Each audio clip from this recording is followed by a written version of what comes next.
Human brains are so fascinating. Mostly they take really good care of us. We don't even have to think about it. And we have unconscious or subconscious things happening that really make our lives better and easier and make us better. But occasionally our brains need a little bit of management, a little bit of direction. And I find the best way to do that is with some awareness. Today, I want to bring awareness to this funny thing that the human brain does, which is to take complicated topics and simplify them, or to take really simple things and complicate them. Why do our brains do this? How do we know when we're doing this? Why is it a problem? And what do we do about it? That's what I'm going to be teaching you today. This is episode 487. It's simple. It's complicated. Welcome to Better Than Happy, the podcast where we transform our lives by transforming ourselves. My name is Jody Moore. In the decade plus I've been working with clients as a master certified coach, I've helped tens of thousands of people to become empowered. And from empowered, the things that seemed hard become trivial. And the things that seemed impossible become available. And suddenly a whole new world of desire and possibility open up to you. And what do you do with that? Well, that's the question. What will you do? Let's find out. Sometimes listening to a podcast is enough, but sometimes you'll feel inspired to go deeper. If you hear things that speak to you in today's episode, consider it your invitation to a complimentary coaching workshop. On this live interactive Zoom call with me, you'll get a taste of the power of this work when applied in real life. You can participate or be a silent observer, but you have to take a step if you want to truly see change in your life. 2 steps, actually. Head to jodymoore.com/free coaching and register. Then you just have to show up. Your best life is waiting for you. Will you show up for it? jodymoore.com/free coaching. I'll see you there. Hello, everybody. All right, I have this theory, and I'm going to talk about it here on the podcast, and I've thought through it well enough that I feel comfortable doing a podcast episode on it, but as I talk it through with you all, sometimes I surprise myself by some insights and discoveries. So let's just see if that happens today. But I want to talk about how our brains take things that are complicated and simplify them. And then we take simple things and we make them complicated at times. And my theory on this that I'm going to test out as we speak through it is that we can know when we're doing this because we will be creating some kind of dirty pain. Okay, so there's this concept created in the world of behavioral psychology called clean pain and dirty pain. And I love this concept. I find it to be really useful because I'm not a believer that we should feel positive and happy all the time. I don't think that's normal or necessary, and I don't think it serves us to try to be happy all the time even. I think that we should learn how to allow negative emotions. We don't want to think positively about everything. And just learning to be with our emotions, to process them, to breathe through them, to make it okay for ourselves and also for our children or for other people that we have influence over is a big part of my work. It sets you free to learn how to just feel your feelings. But clean pain is the kind of pain that is really refining. It makes us better versions of ourselves as we experience and allow clean pain. The best way I can think to describe clean pain is it almost feels spiritual, right? Like grief when we've lost a loved one or a relationship has ended or we've gotten some kind of bad news that we want to interpret as bad news. That is clean pain. It's natural and normal to go through a grieving process, which can include all kinds of things, right? Sadness, anger, bargaining, denial, etc. All the emotions that come along with grief, right? Necessary, useful, moves us through an experience so that at some point we look back and realize that we are more expanded, maybe more patient, maybe more generous, more grateful. In some way, we are better for having gone through that experience. Now, when we're in the thick of it, none of us want to hear anyone remind us that you're going to be better on the other side of this, but it is the reality of what happens when we experience and allow clean pain. It can move us through an experience and refine us and make us better, right? Dirty pain, on the other hand, is not necessary. Now, I don't want to imply that that means that you're bad if you're experiencing dirty pain. I don't think it's useful to judge yourself when you notice dirty pain. It's just that if we clean that up, if we can clean it up anyway, through thought work is my favorite way to clean it up. But if you can clean it up, then it's useful to do so, because experiencing that kind of pain is not making you more expanded, more patient, more compassionate, more grateful, more of all the things that we all want to be more of, more spiritual, more enlightened, whatever you want to say. Okay. Dirty pain actually, instead of moving us through an experience, keeps us stuck in an experience. In fact, we can stay stuck in a negative place for decades if we're not careful, right? You've seen this happen before. You've seen the person who's still bitter and angry about the thing that happened in their life 40 years ago, and you get it. It's justified to be mad about it, but you wonder at some point why they're continuing to let it make their life worse than it needs to be by hanging on to it for so long, right? So dirty pain is the kind of pain that we want to let go of when we can, as soon as we can. It's not going to make us more of the kind of people we want to be. In fact, it can make us bitter and cynical or fearful, etc. So the reason I'm fleshing out this concept is because my theory is that dirty pain is always a result of us either making something simple complicated, or making something that is complicated too simple. Okay, so hear me out, and we're going to play with examples. One form of dirty pain is confusion, and not always, but often this is dirty pain, right? When we're feeling confused, frustrated, maybe even some righteous indignation. And I hate to say it, but this is what happens for a lot of people right now in regards to our political landscape. Okay? So, and it happens equally. I see it happen equally on both sides of the spectrum. So this is not to call out any one political party. I think I see it happening equally on both sides. Okay? But if you have, let's say, a candidate or a policy or something that you feel strongly about, and you're super frustrated and you find yourself saying, I don't understand how they couldn't see it this way. How could the other side possibly see it their way? Then usually what that means is we're taking what is a very complicated, multi-layered, multifaceted topic, oversimplifying it down to one simple thing, right? It often sounds like, how do they hate people like that? Or why do they think that we shouldn't have freedom? Why do they think that we shouldn't love everyone? Right? We say things like this that, like, when you make it that simple, right? When you oversimplify it, like, for sure, the reason that person voted that way is because they hate people, or they hate money, or they hate anything that you know is good, or they love anger. They love violence. We fill it in with something negative that most people actually don't love that stuff. And maybe it doesn't sound like that. Maybe it sounds like they hate women. Why do they hate men? Like, we just take these things and we simplify them down into our interpretation of the other side.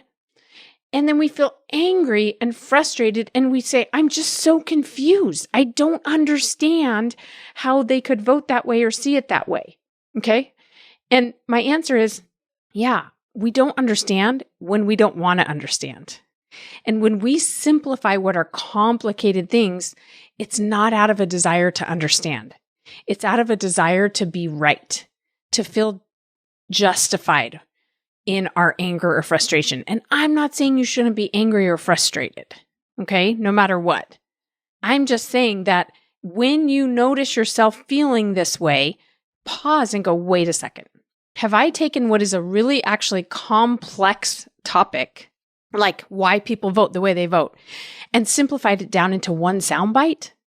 Because if so, you're likely going to feel angry and confused. And it's okay to, but just know that that's punishing you to feel angry or confused. And if you genuinely want to understand the other person's point of view, you're going to have to open yourself up to the complication that is our political decisions. Okay? Politics is just one area. It just happens to be very relevant this week in the United States. But we do this with religion too, right?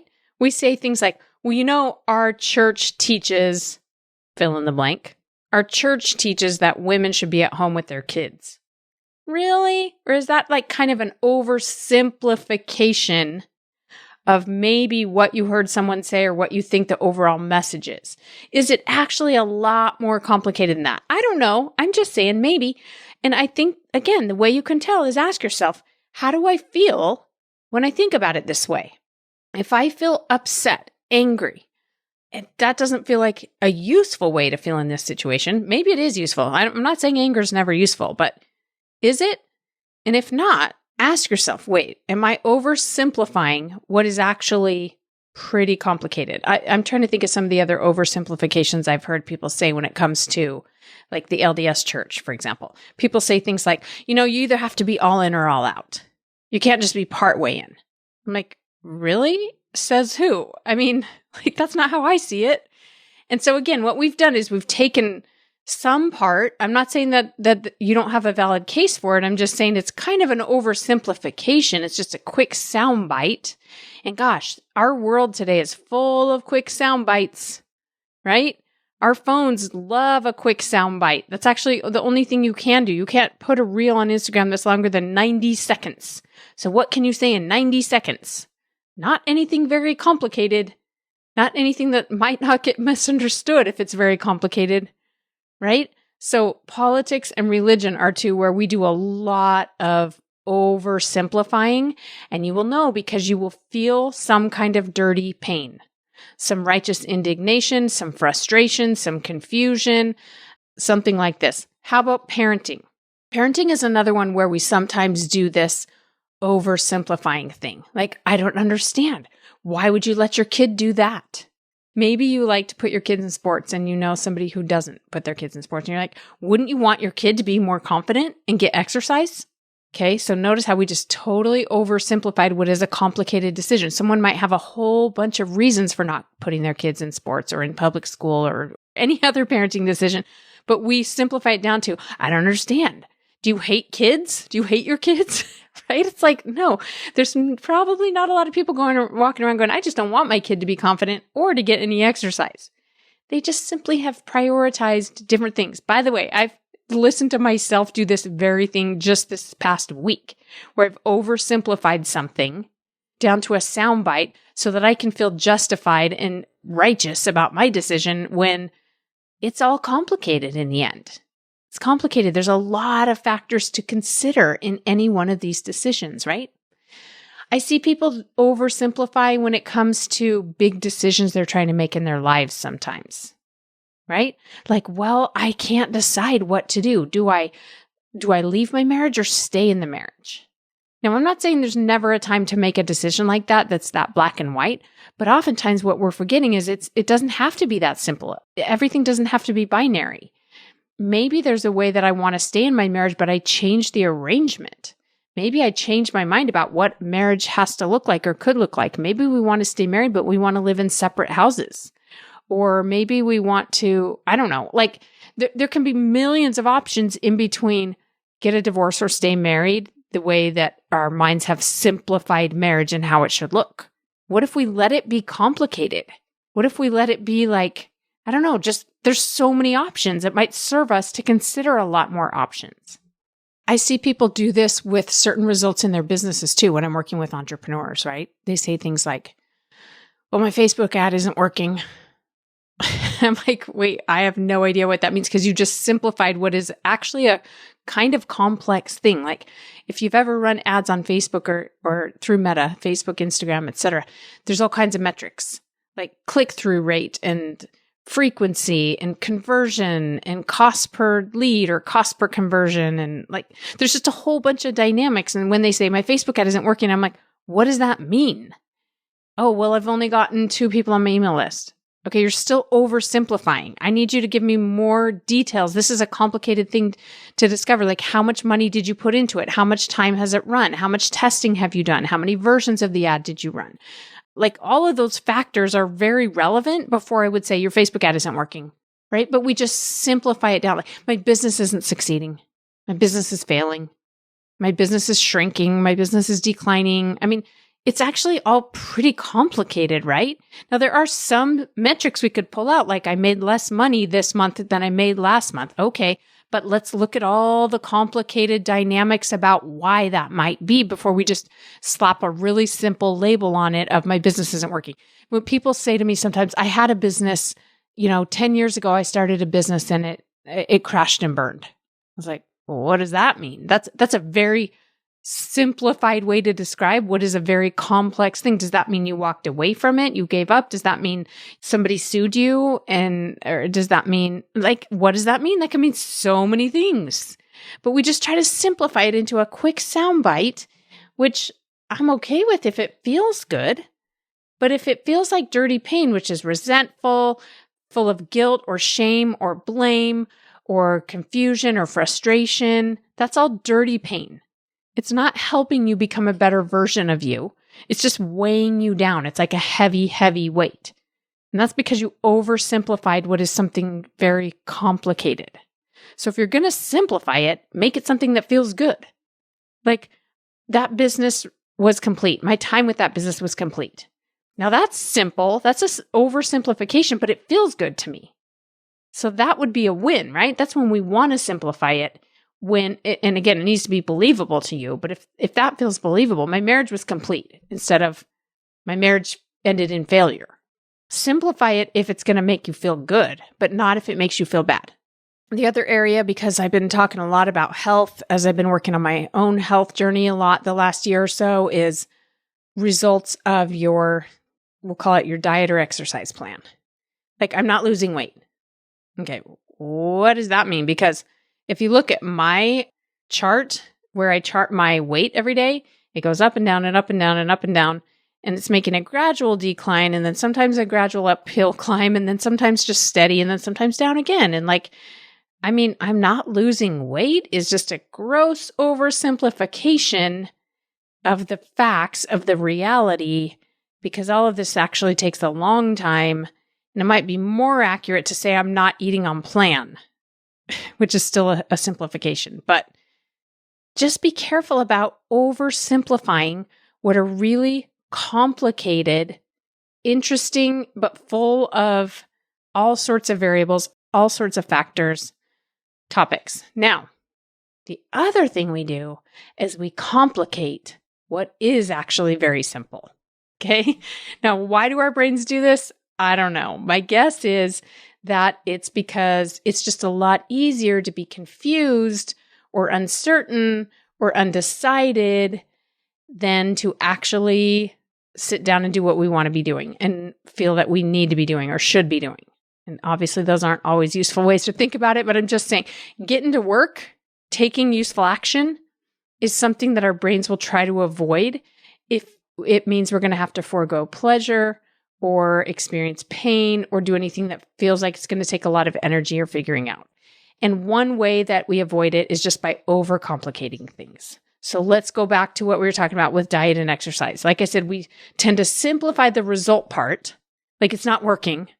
I'm not getting stronger. I'm not lowering my glucose numbers, or I'm not losing weight. We oversimplify the result, but we overcomplicate the process or the how-to.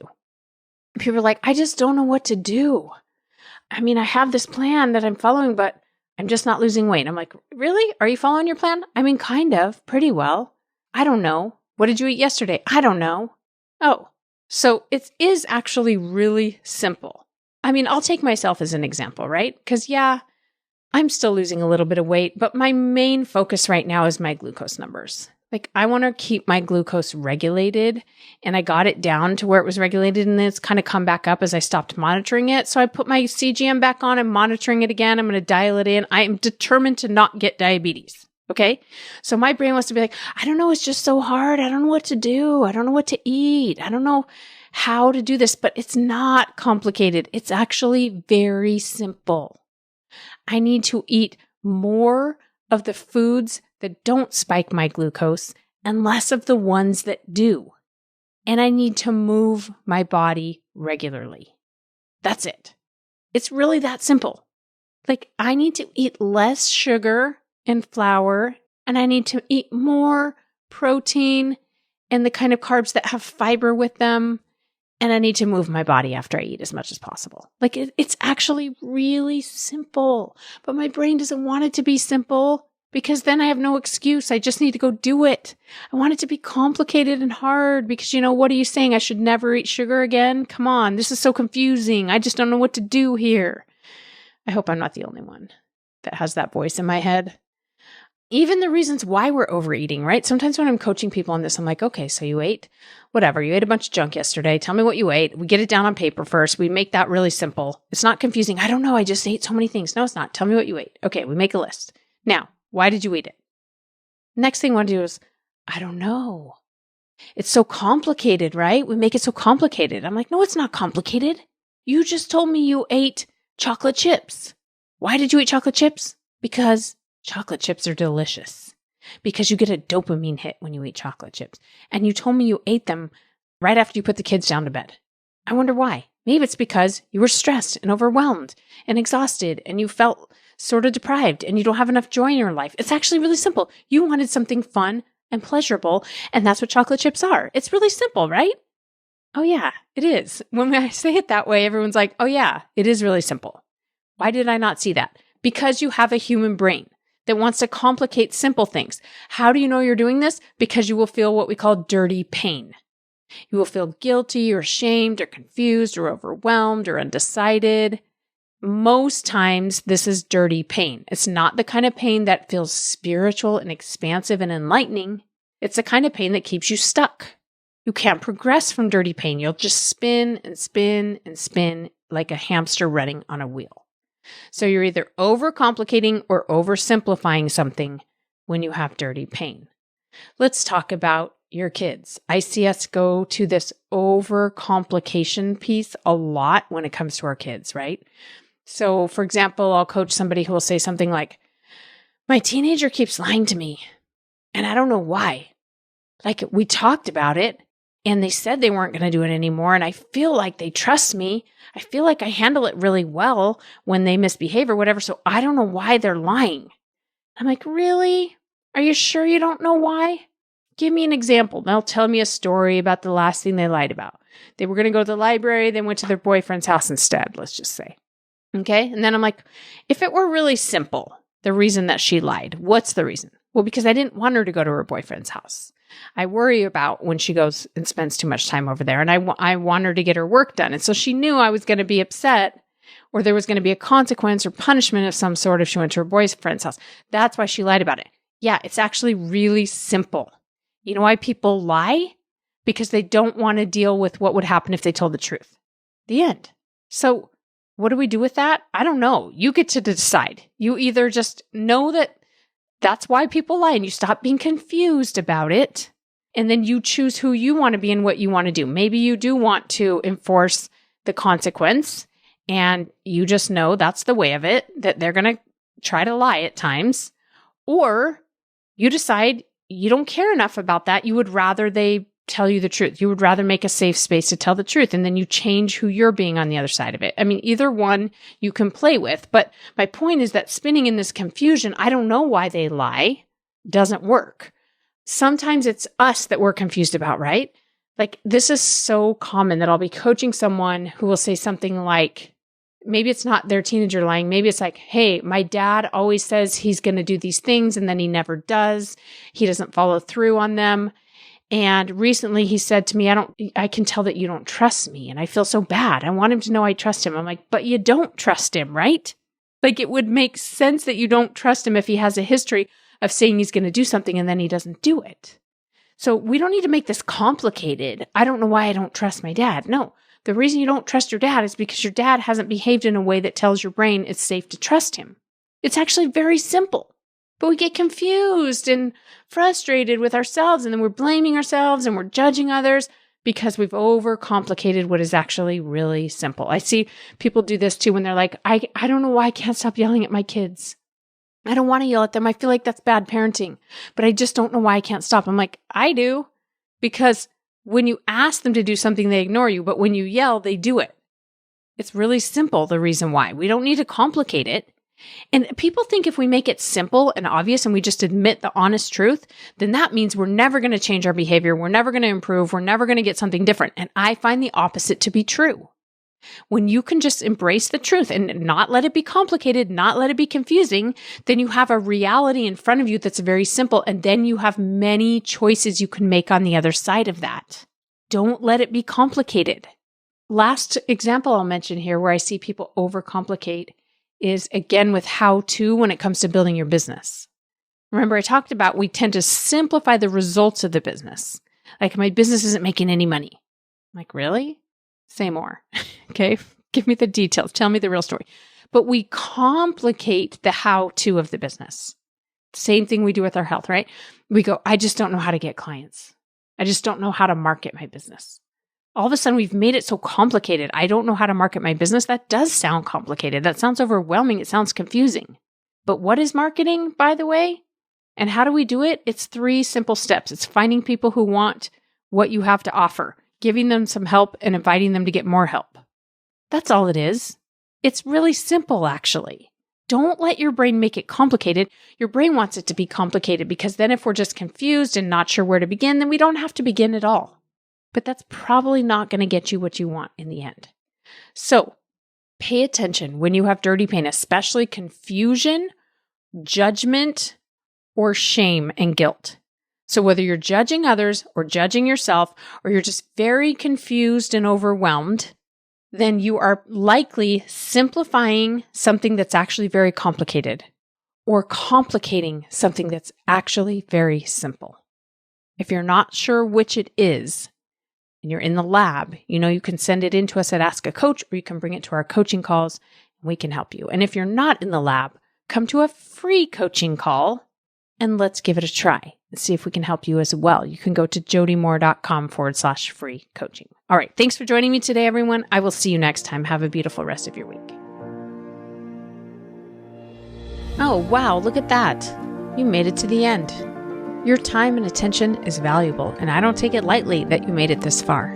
In fact, it tells me you might be like me, insatiably curious about people and life and potential and connection. Maybe you have big dreams, but a small budget and no time. You're tired, but bored. You're content, but dissatisfied. Sound familiar? Come to a free coaching call and see for yourself what's possible. jodymoore.com/free coaching to register. That's jodymoore.com/free coaching.